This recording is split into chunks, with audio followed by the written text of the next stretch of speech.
Mari kita berdoa. Bapa, terima kasih.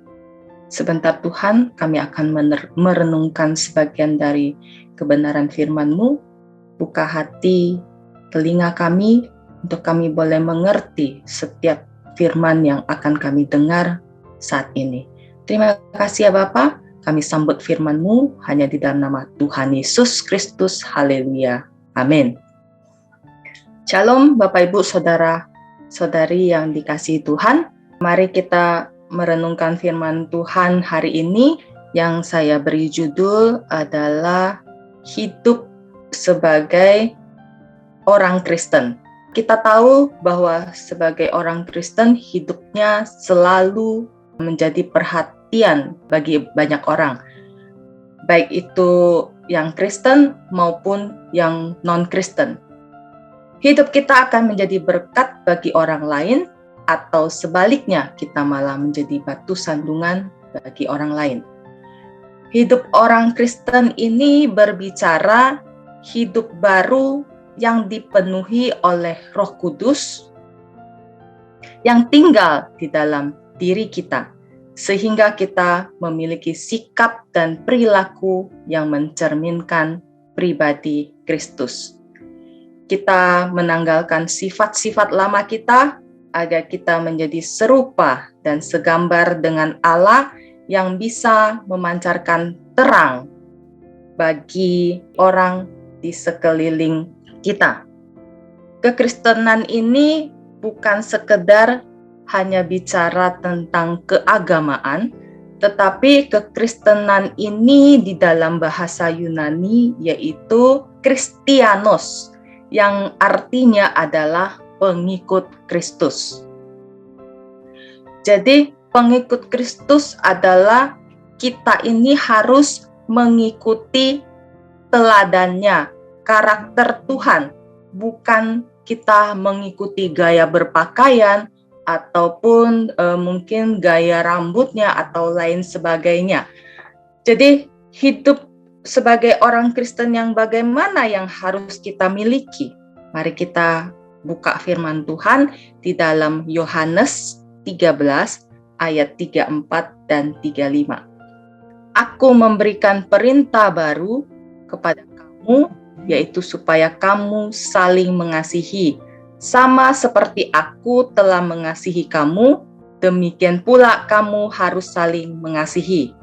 Dengan demikian, semua orang akan tahu bahwa kamu adalah murid-muridku, yaitu jikalau kamu saling mengasihi.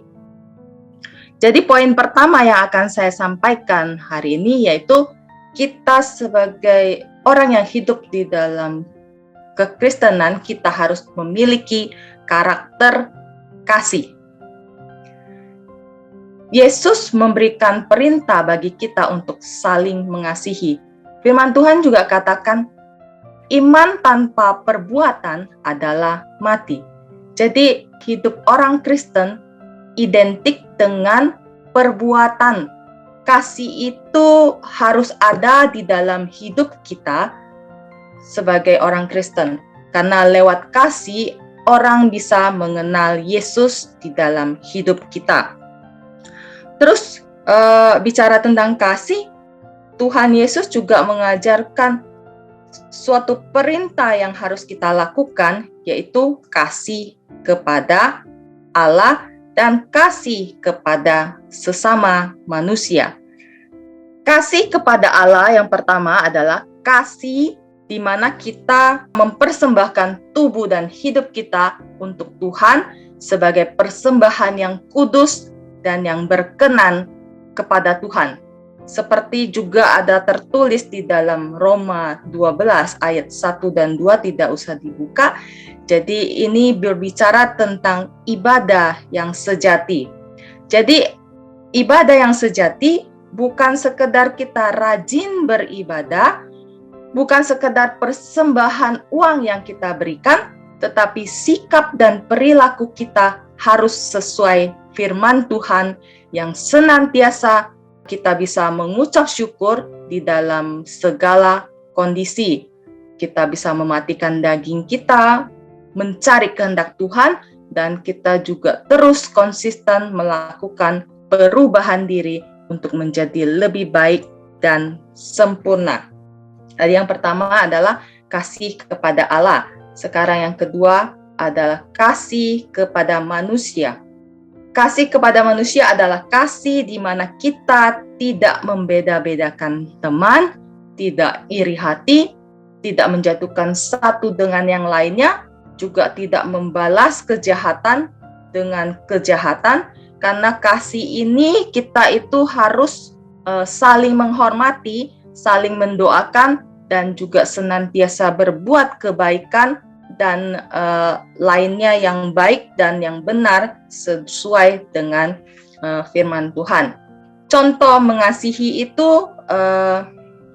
bukan seperti kasih di dunia. Kasih dunia ini menuntut pembalasan, tidak tulus. Mengasihi itu harus seperti kasih Yesus yang Yesus berikan ketika dia di atas kayu salib. Ia mengorbankan nyawanya. Di sana terbukti ketika di atas salib Yesus berdoa, dia juga mengampuni orang yang berbuat dosa karena Yesus katakan mereka tidak tahu apa yang mereka perbuat. Jadi banyak orang mengajarkan kasih, tetapi belum tentu juga melakukan kasih. Sehingga perbuatan Yesus ini menjadi inspirasi bagi Stefanus juga melakukan hal yang sama seperti Tuhan Yesus perbuat, yaitu kita baca dulu di dalam ayat firman Tuhan, Kisah Para Rasul 7 ayat 60. Di sini Stefanus waktu dia dipukul, disiksa, dia berkata sambil berlutut ia berseru dengan suara nyaring, Tuhan janganlah tanggungkan dosa ini kepada mereka, dan dengan perkataan itu meninggallah ia. Jadi Stefanus ini mencerminkan sikap dan teladan daripada Tuhan Yesus sendiri. Karena Yesus itu bisa menginspirasi orang sehingga dia mengambil contoh pribadi Tuhan Yesus.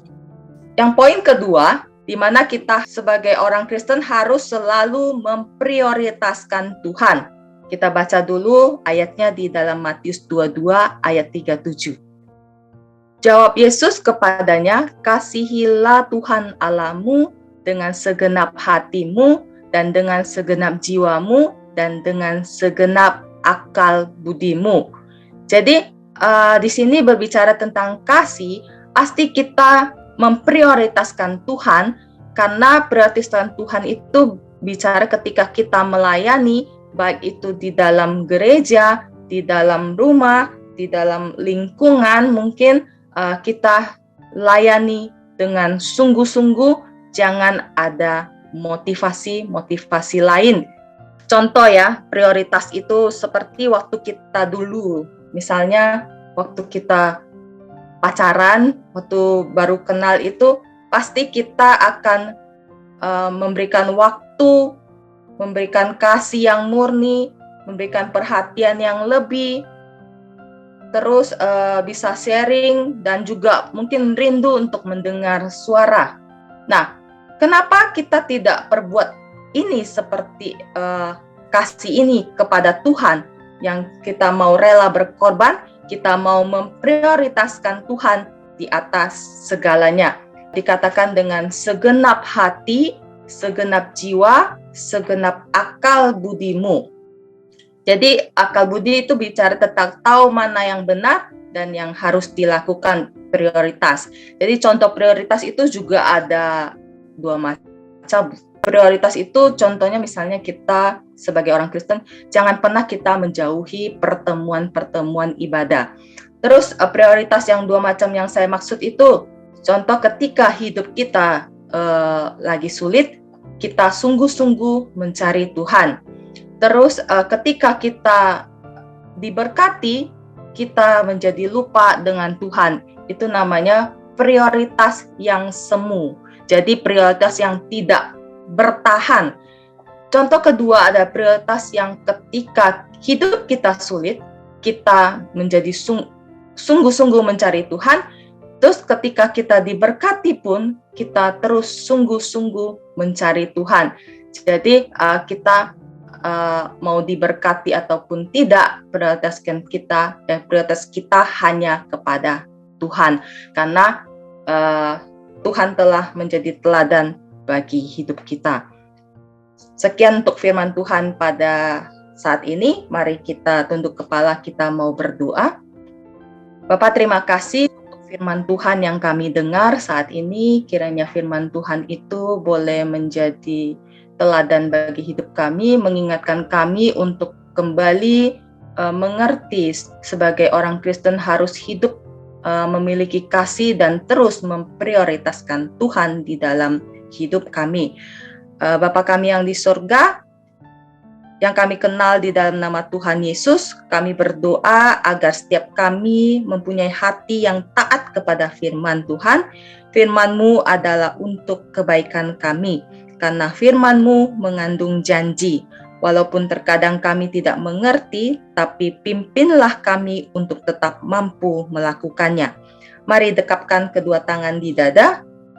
Jika saudara punya pergumulan, persoalan, tantangan di dalam karir, studi, keuangan, masalah keluarga, kesehatan, apapun juga, termasuk perjodohan, biarlah berkat Tuhan turun ke atasmu dan kekuatan kasih Tuhan turun atasmu, dan percayalah Tuhan akan membukakan pintu-pintu berkat serta damai sejahtera Allah menaungimu senantiasa.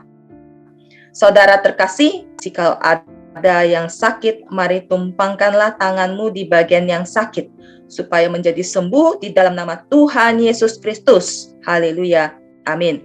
Jika saudara masih membutuhkan pelayanan doa ataupun konseling, bisa menghubungi nomor yang tertera di layar. Terima kasih, Tuhan Yesus memberkati.